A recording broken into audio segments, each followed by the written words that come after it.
Oh, hello, everybody. Welcome to this live. My name's Alexandra Santa Maria, and today we're gonna talk. Hello, everybody. Welcome to this live. My name's Alexandra Santa Maria, and today we're gonna talk. Hello, Oops, everybody. Sorry. Welcome to this live. My name's Alexandra Santa Maria.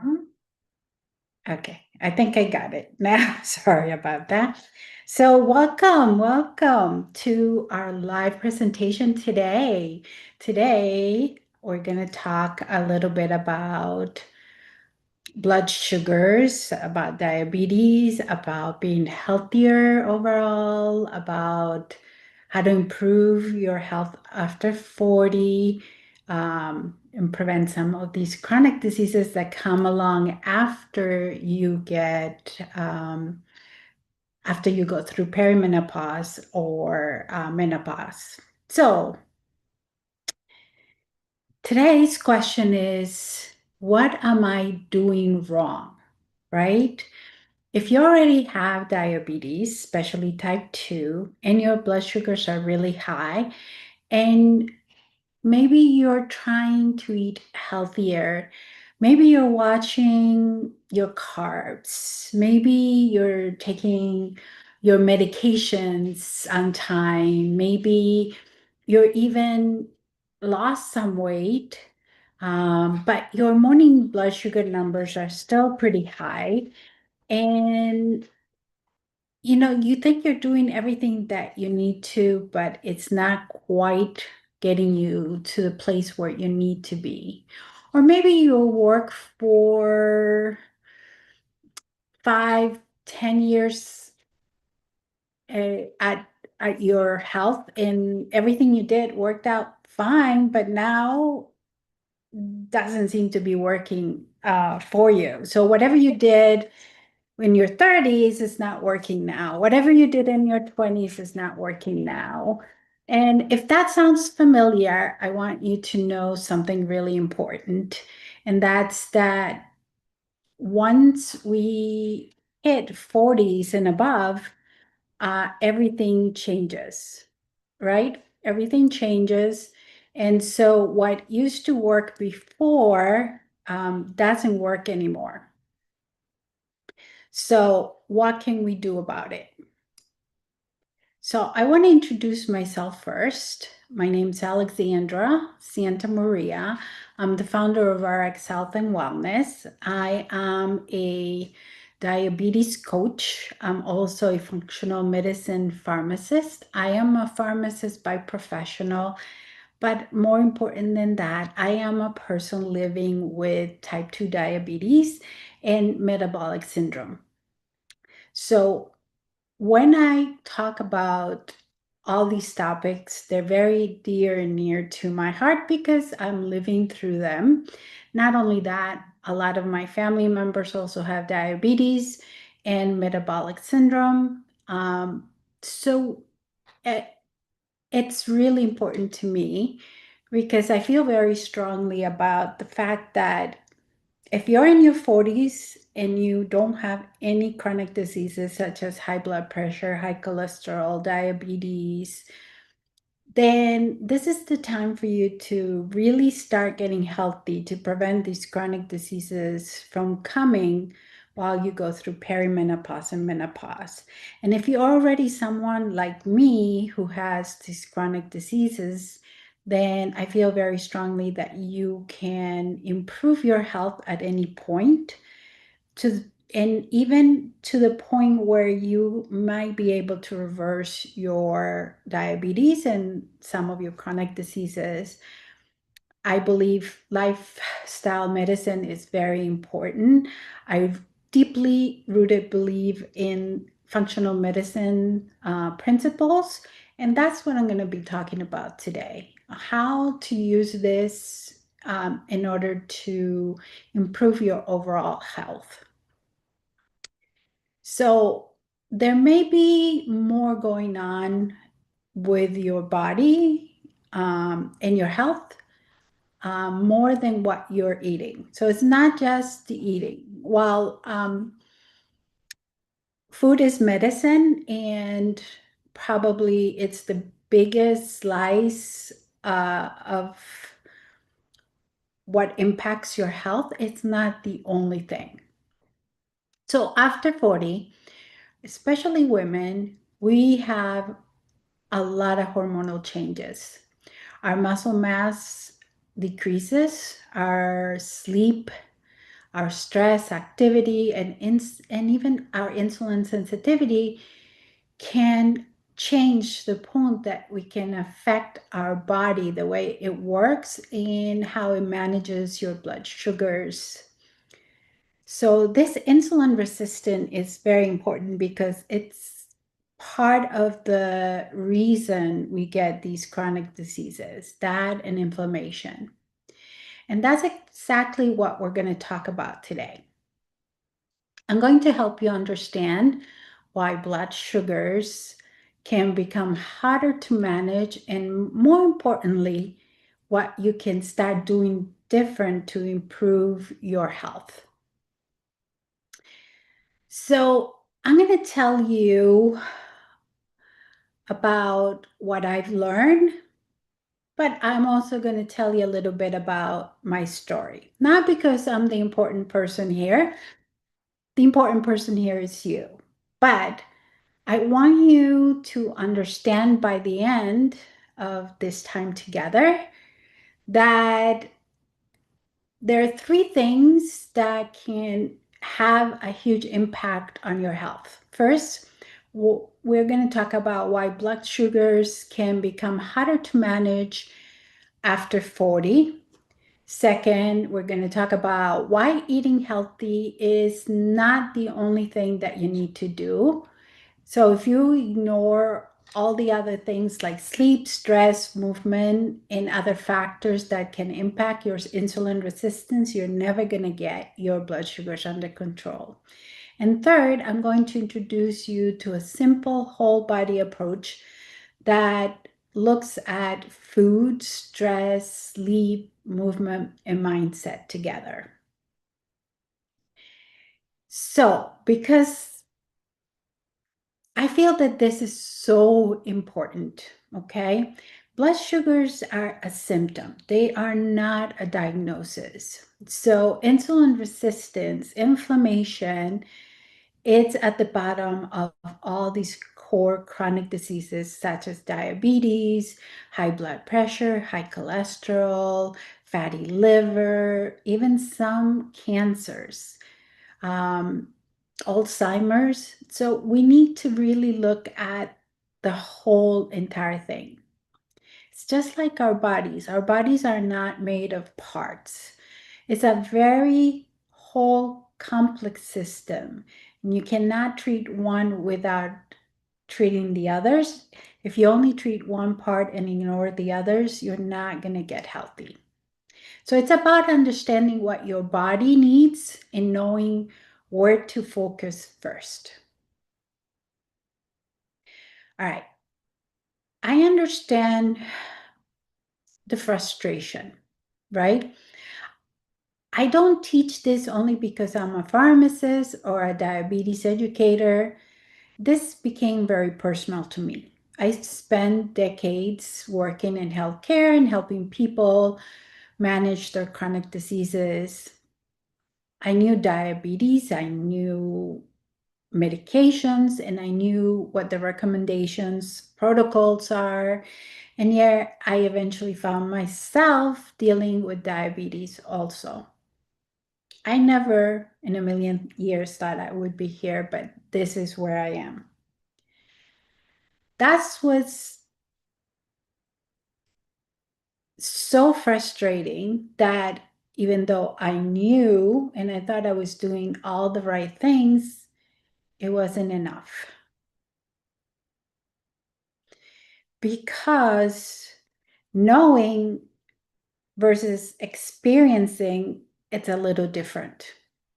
Because knowing what you're supposed to do and actually living with blood sugars high blood sugars are two different things. I began to understand how my patients felt, how frustrating it was to hear from everybody telling you, you should do this, you should do that, but they didn't understand your day to day, all the stress, everything that comes at you, all the life, all, all that life throws at you, right? So you can know a lot about health and still struggle with your own health. And that's my message for you. Because you need to understand that you don't have to do everything perfect. You can start taking small steps that will yield big changes, but you need to start doing them. It's taking action. So for me, the turning point is when I realized I needed to look beyond my individual blood sugar numbers. I had a mentor, a doctor that I used to work with, and I heard him say this to patients all the time, but I didn't really get it until probably a year or two after I had been diagnosed with diabetes. But he used to tell patients after they got diagnosed, you need to look this as a saving grace. This is your opportunity to become healthy, to take control of your health and take all the steps that you need to reverse the blood sugars, but also to become healthier. So I started to ask myself different questions because why me didn't get me anywhere. And why should I be different, or why am I different, or this is unfair didn't get me anywhere. So asking what is making my blood sugars high? It's a good question, but it's not everything. So I started asking, instead of what did I eat that made my blood sugars high, is I started to ask what's really happening in my body. And by looking at functional medicine principles, I started to ask, how am I sleeping? How's my stress? Am I moving enough? What's happening with my hormones? What habits are contributing to my insulin resistance? What patterns are keeping my blood sugars high? What patterns are showing up in front of me? And what's more important is what shifts or what actions do I need to take to change them, right? It started with hormones. I knew that I would go through perimenopause and menopause, and yet in the middle of being in perimenopause, I could not see that that's what was going on. I was 49, close to 50. My periods were all over the place. I was bleeding. Went to my gynecologist. He said, you had a fibroid. I'm like, oh, okay, that's what's making me bleed. Did he ever tell me that I was already in perimenopause and maybe even at the end of it and might be going through menopause? Never. It took a nurse who looked me in the eye and said, I don't understand why you're so worried about this bleeding. You're probably in menopause. And I was like, what? I knew I needed to go through it. I knew that I was probably in perimenopause at some point, but it just still hit me. So I began to look at diabetes through a broader lens. Started with my hormones, but it quickly evolved into looking at my sleeping, my stress, my movement, and my emotions. My mental health is something that really took a hit. From that point, going through perimenopause to menopause to postmenopause, I will be 60 next year, and I've had a really rough decade. 50s were really hard for me.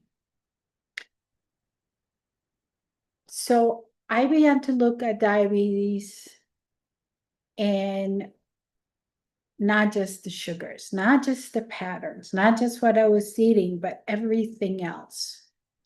Because everything has a say.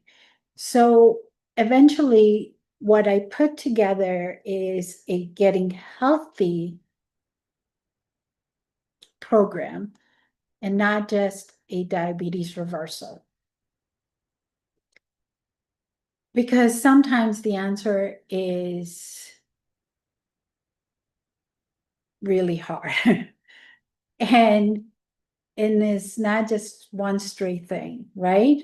Like many of you, at some point in my life, I thought, why can't I just have a pill that will cure everything? Well, it doesn't work that way. Let me tell you. In my 40s, I was very surprised when I turned 40 and I was told I had high blood pressure, high cholesterol, and I had prediabetes. I thought I knew how to do everything I needed to get healthy. I lost about 20 pounds. I got off most of my medication except my high blood pressure medication. And I thought, I know what I'm doing. But it is so hard because life throws so much at you. And at many points, I let myself go. And so here comes perimenopause and menopause, and the pandemic, and my mother's death, and then a whole bunch of other things. There was always something going on. So I needed to go beyond what I'm eating and look at everything. And all I can do was my best. I can't be perfect because there is no perfection, but I could always improve, even if it was by 1% over what I did before. So sometimes we need to understand the bigger picture in order to get to where we need to go. So sometimes focusing down is not enough. Sometimes you need to broaden your view and look at everything together. So why is it that controlling your blood sugars feels so much harder after 40, right? Many of my patients get diagnosed after 40, but a lot of them, they also get worse after 40. So for me, I really prevented moving from that pre-diabetes diagnosis into diabetes for my entire 40s. Like I said, I lost the weight, I was eating right, I was doing everything that I was supposed to, and it paid off. For almost 14, 15 years, I was pre-diabetic. But at some point, I still became a person with diabetes. But here's the thing. From the moment that I was told that I had pre-diabetes, that I had insulin resistant, that I had chronic inflammation, I should have started to look at the root causes of why I had it. But I didn't. I only concentrated on that diabetes number, those blood sugar numbers. And after 14, 15 years, I still moved to that quote unquote diabetes diagnosis. So let's start with why or what is happening in your body. One of the biggest issues for people who have type 2 diabetes is insulin resistance. Think of insulin as the key that opens your cells so that blood sugars can go in, so you can use that sugar as energy. Its job is to help move that glucose or sugar molecule from your bloodstream into the cells, where it will be used as energy. But when your cells become resistant, they don't respond to that insulin. So that blood sugar or glucose cannot go into that cell to be used as energy. And it just remains in your bloodstream. Your pancreas may compensate by producing more and more insulin, but what happens is it sort of overworks itself, and those beta cells that produce insulin start dying off. So for a while, it will work, and you have enough insulin to overcome the insulin resistance, but because those beta cells are dying, eventually it becomes really hard for your body to manage all that blood sugar. That's when you become a diabetic. That's when you see those high blood sugars.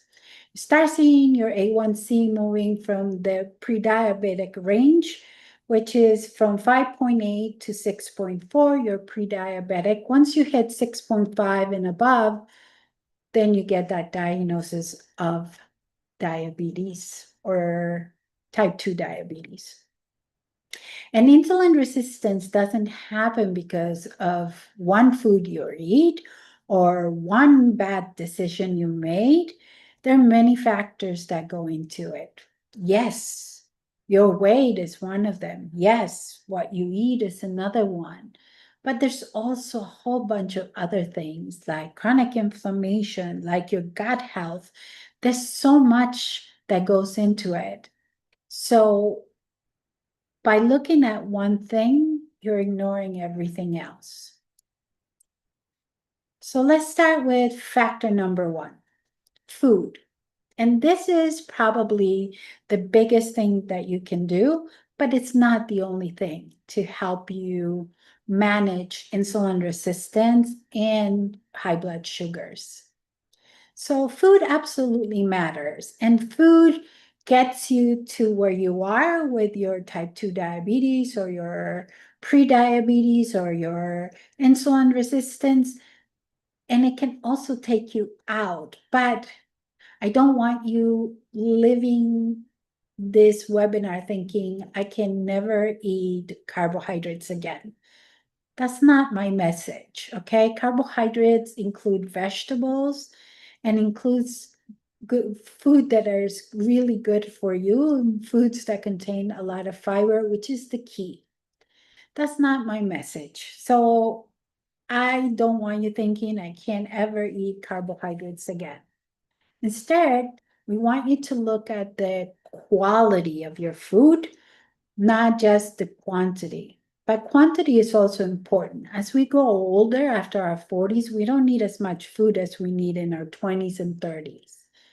And the combination of the foods that you're eating becomes really important. For example, eating high carbohydrates by themselves can affect your blood sugar, especially the starchy carbohydrates. There are two types of carbohydrates. There's non-starchy carbohydrates like vegetables, and then there's starchy carbohydrates like breads and rice. So if you eat the starchy carbohydrates by themselves, they will definitely affect your blood sugars. But if you combine them with protein and fiber and even some healthy fat, you can balance your blood sugars. So instead of making your food good or bad, It's more useful to look at how can I build my meal so that it supports a healthier blood sugar, right? Small shifts will make a big difference.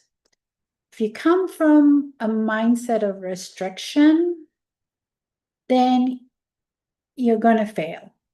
But if you look at it as a strategy, a way of eating healthy, a way of improving not just your blood sugars, but your overall health, then you're going to be looking at it as a strategy.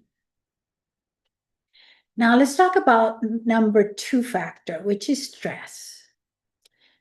And stress gets overlooked a lot. Now, stress itself is not a bad thing, but how we react to stress is what's important.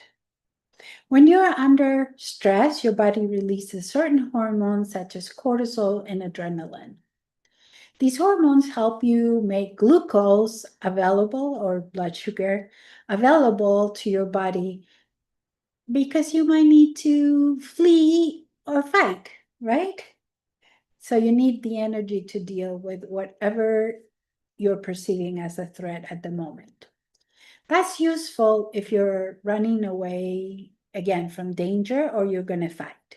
But your body doesn't necessarily know the difference between physical danger and the stress at work or the stress from being a caregiver or stress from financial problems, stress from poor sleep, or just constantly feeling overwhelmed.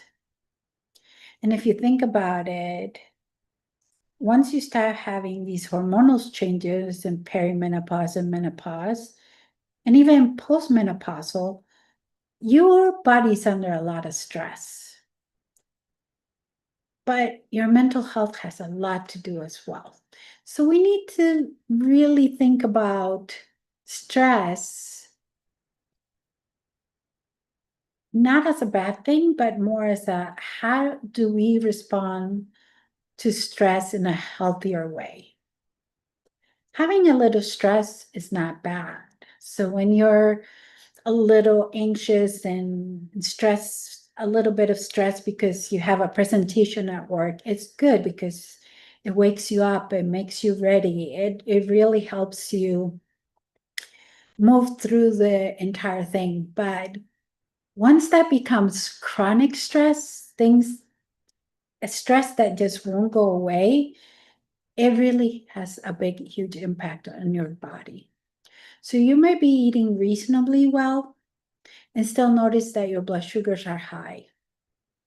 And you really can see a difference when you're under a lot of stress. This becomes really apparent when you're sick. So if you're sick, that's a form of stress. And what happens is during the time that you're sick and you're not eating, you're still having these huge high blood sugars, and you're asking yourself why. And this is a point where a lot of people make the mistake of not taking their medication because they think I'm not eating. If I take my medication, I will go low.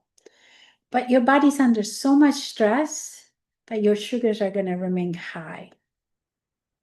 So this is actually the time where you should be taking your medications. So you can see how stress has a big impact on your body and on your blood sugars. That's why blood sugar management cannot only be about food. If you're going to a stressful situation like a death in the family, you lost your job, you're having marital problems, you can see how this will automatically keep your blood sugars high. And we need to find other ways of decreasing our stress level and dealing with our mental health.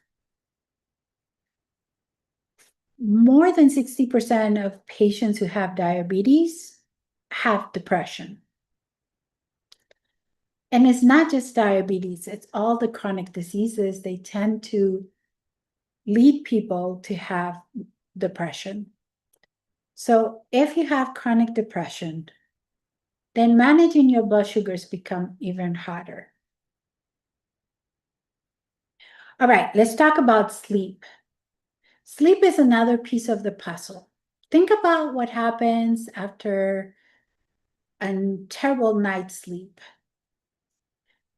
You're tired, you're more likely to crave those bad foods, quick energy foods. You're also less likely to say no.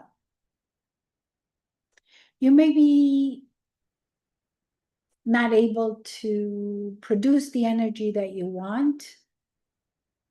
You're less likely to exercise because you feel so tired. And poor sleep can also affect your insulin sensitivity and glucose regulation. This is why I want you to start thinking about sleep as one of the most important keys to your health. It's up there with what you eat and exercise. So sleep is really important. As we grow older, we have less melatonin, our internal clocks gets messier, and we're more likely to have bad night sleep.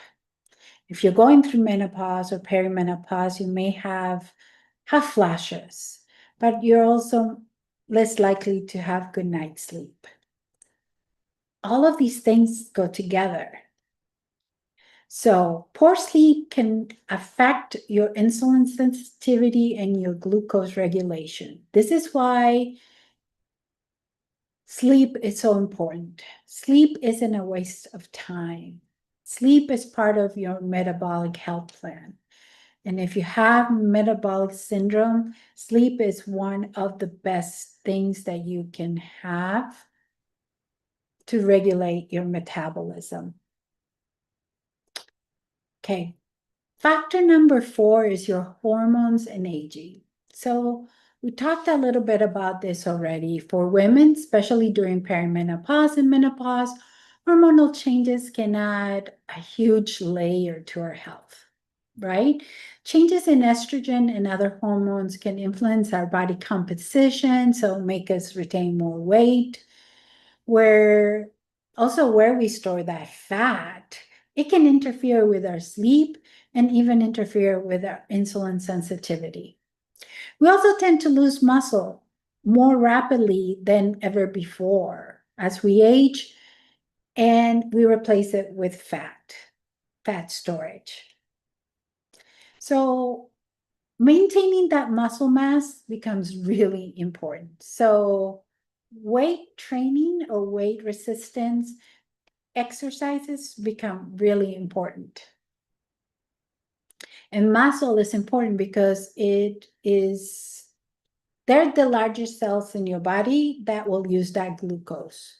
So after 40, we want you to think about not losing weight, but retaining muscle.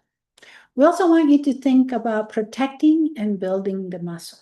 So we want to slow down losing the muscle while we're also trying to gain more muscle.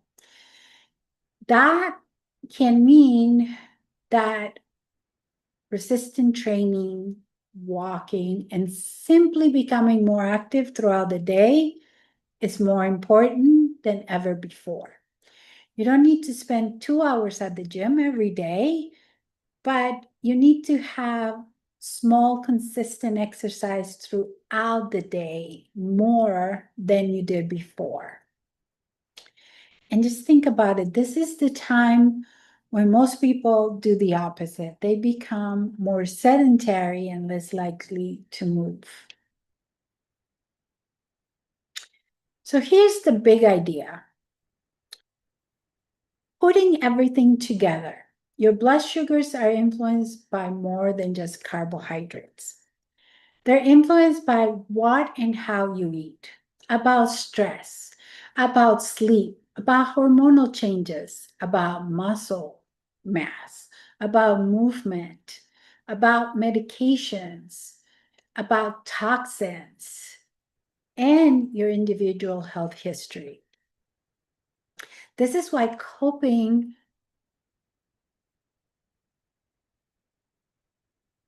with or coping with stress is not enough, or eating better is not enough, or exercising is not enough. They are a big part of the puzzle, but you have to put the puzzle all together. So copying somebody else's diet can help, especially if you copy it from social media. Might be iffy, but it may still help, but it's not going to solve your problem. You need to understand what your patterns are. And once you understand what's going on, you can decide where to focus first. Remember, small steps, small actions will yield big changes. So, in looking at everything, I came out what I called a blood sugar reset map. It's a simple way forward. This is an approach I want you to remember from today's training. I, I called it the blood sugar reset map because I think of it as a map that leads you, or even you can think of it as a GPS that leads you from where you are to where you want to be. And these are the 5 areas that we kind of focus on. We focus on food, movement, sleep, stress, and mindset. You don't have to fix all of them tomorrow. In fact, I don't want you to do that because trying to do everything perfect creates more stress, and that's only going to lead you to failure. Instead, ask yourself which one or two of these areas could be the biggest impact if I change them right now, right? Maybe your meals are already pretty good, but you're sleeping 3 hours, 5 hours at night. Maybe you're sleeping well, but you're sitting most of the day. Maybe food and exercises aren't your biggest problem. Maybe it's your stress level because it's through the roof. We need to bring it down. So that's why making this plan more personalized to you, it really matters. So we want to start small because we want to create an environment where you're thriving, not one where you're stressing. One of the biggest mistakes I see people trying to do all the time is to change everything all at once. Monday morning, I'm going to start this program and I'm going to do everything right. A new diet, new workout, new sugar, drinking 8 glasses of water a day, being at bed, in bed by 9, making sure I'm doing 10,000 steps a day. And then by Thursday, you are exhausted and you have already given up. Instead, choose something small enough that can actually be repeated every day, something that you can incorporate and make it part of your routine. Maybe it's a 10-minute walk after dinner or after the largest meal of the day. Maybe it's adding protein to your breakfast. Maybe it's having breakfast with enough protein and fiber. Maybe it's going to bed 30 minutes earlier than what you're supposed to, or creating an evening routine before bed. Maybe taking 5 minutes during the day to decompress and de-stress, doing some breathing exercises. Small actions repeatedly consistent can become powerful habits. The goal isn't to be perfect. The goal is not to have a perfect week. The goal is to create healthier patterns that can become part of your daily habit that you can maintain. Once those become part of your routine, you can move to new ones. But here's the thing. It's not just about controlling the blood sugars. We want to become healthier overall. So as we incorporate and we do more, we want to push ourselves further, right?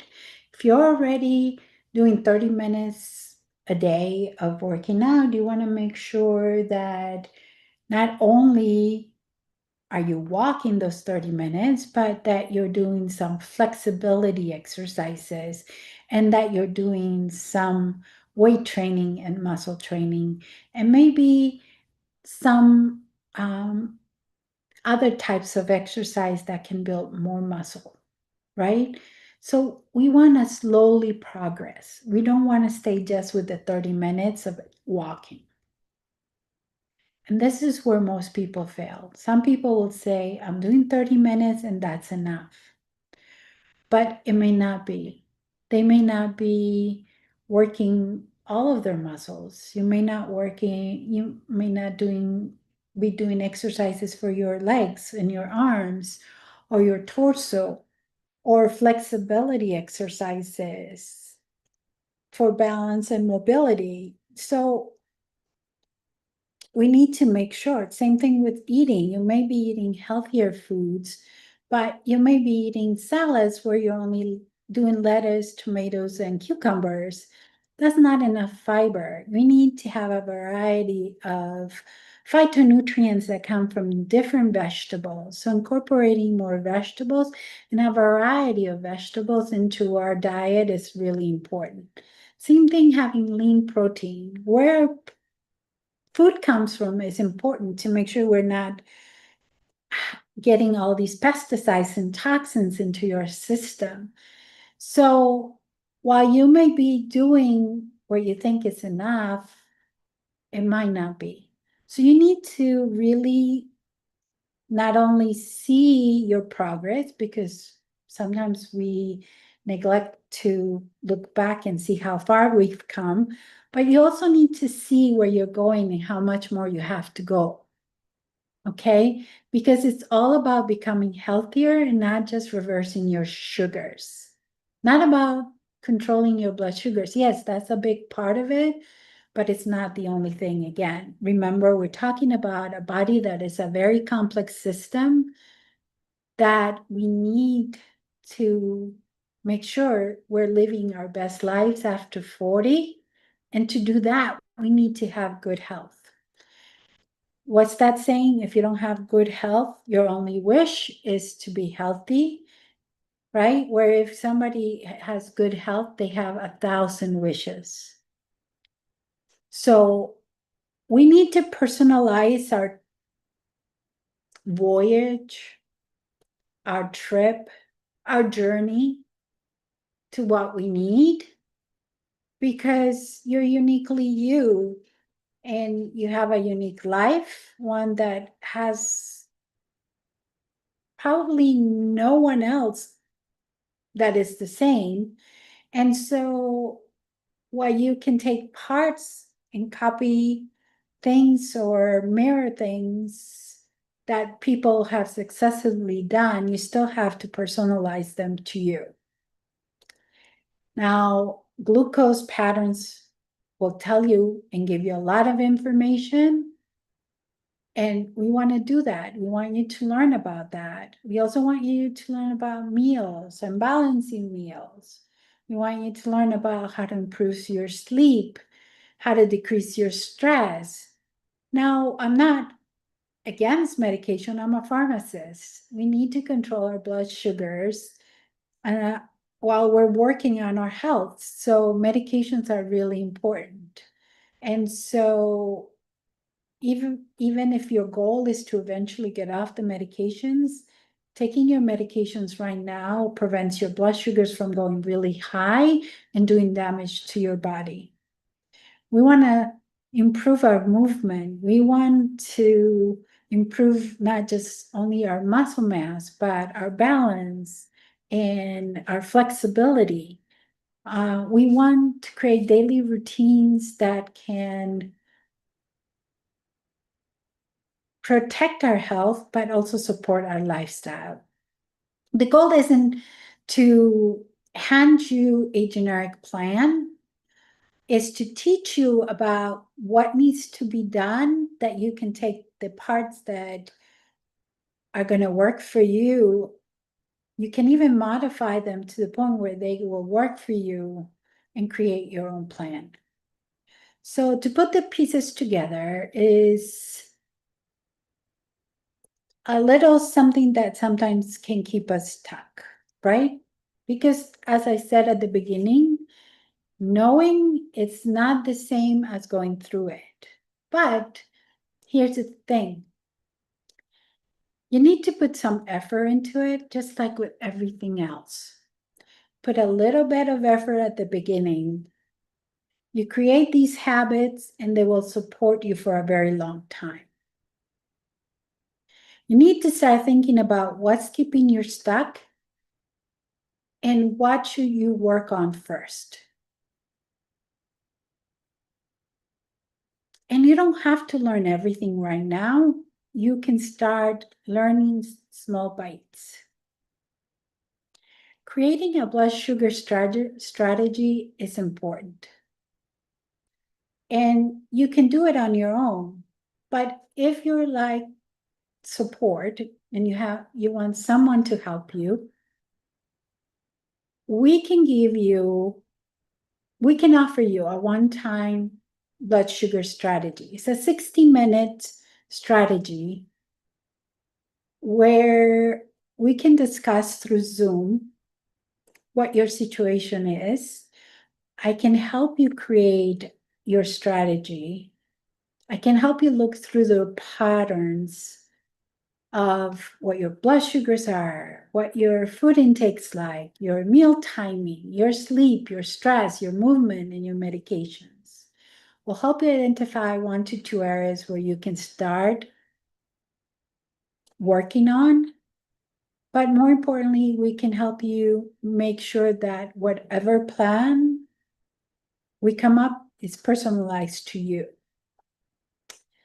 So if you're interested, I'm offering some sessions at $79 for that one time. It's a one-time thing. You're not committing to a long session, and it focuses on getting you more clarity and, more important, giving you the next steps. If this is something that you like, you can click the link below. All right, so before I go, I want you to remember one thing. Better blood sugars, better health doesn't come from doing everything perfect. We can do everything perfect and we're still gonna grow older and things are still gonna happen. So there is no perfection. Better blood sugars will help our overall health, but it's not the only thing. Better blood sugars will come from understanding your body, identifying your patterns, and making the changes that actually can be sustained in your life. So if your blood sugars are frustrating you lately, don't immediately assume you need to try harder. Get more curious. Look beyond the numbers. Ask better questions. It was Tony Robbins that said, ask better questions and you'll get better answers. What is my body trying to tell me right now? And then start with one thing. One meal, one walk, one early bedtime. So thank you for spending this time with me. I'm going to try to do these lives at least once a month, every month on Thursday around this time. And again, my name's Alexandra Santa Maria. I'm a pharmacist. I'm a diabetes educator. I'm a functional medicine pharmacist, and I'm the founder of RX Health and Wellness. And if you're ready to understand how to keep your blood sugars from being stuck, I would love to help you figure out your next steps. But more importantly, is I want you to know that starting in your 40s, it's really important to become healthier. If you want to have a better second half of life, we need to either prevent chronic diseases or really control and manage and possibly reverse them so that you're not spending all your time in a doctor's office. Hope you guys have a great rest of the day. I don't see any questions. I don't see any comments either, but thank you so much for being with me today. I hope you have a great rest of the day. Bye-bye.